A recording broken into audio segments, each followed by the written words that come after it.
Hey guys, it's so nice to have you back on Burger Recipes today. For those of you who are new to this channel, I'm Kripa and nutrition is my jam.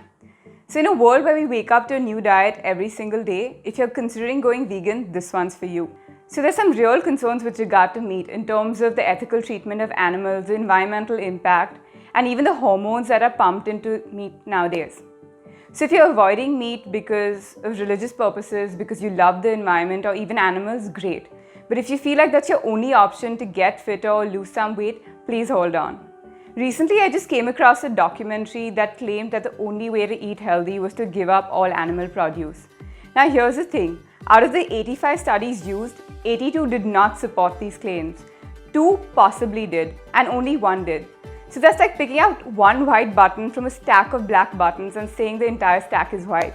If you analyze most of the popular diets around the world, you'd notice a few common things. A lot of unprocessed foods, vegetables, meat, some nuts and seeds, and eliminating sugar and other processed foods. So when you're transitioning from a biscuit and burger diet to one full of whole foods and real foods, you're bound to experience a few positive changes. But one of the biggest mistakes you can make while going vegan is opt for pseudo foods. Because vegan cakes and cookies are still cakes and cookies. They could still contain a lot of sugar. Now most plant-based foods tend to be carb-rich. While carbs aren't bad for you, you do not need them in excess.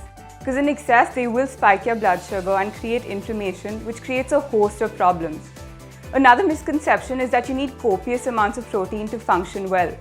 While you do require a certain amount of protein to live optimally, you do not need copious amounts of it.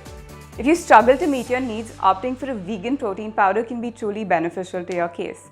But come what may, try and avoid processed meat replacements and processed soy. Tofu is still okay in moderate amounts. Most importantly, include fat, nuts, seeds, and even coconut oil, because 60% of your brain is made up of fat. And even if your goal is to lose weight, you still want to feel good about yourself.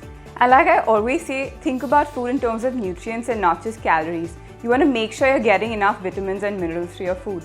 So if you feel like you're not getting enough vitamin B3, B12 or even omega-3, work with your healthcare practitioner to optimize these through supplements. Here's the thing with plant-based foods. Plants essentially can't defend themselves and they don't want you eating their babies. So they include a lot of lectins and oxalates which most people don't tolerate. Some people do, some people don't. It's a highly individualistic thing. So that's it for today guys. If you like what you see and want to stay updated with the latest fitness, nutrition and health tips, like and subscribe below. Until next time, keep beasting.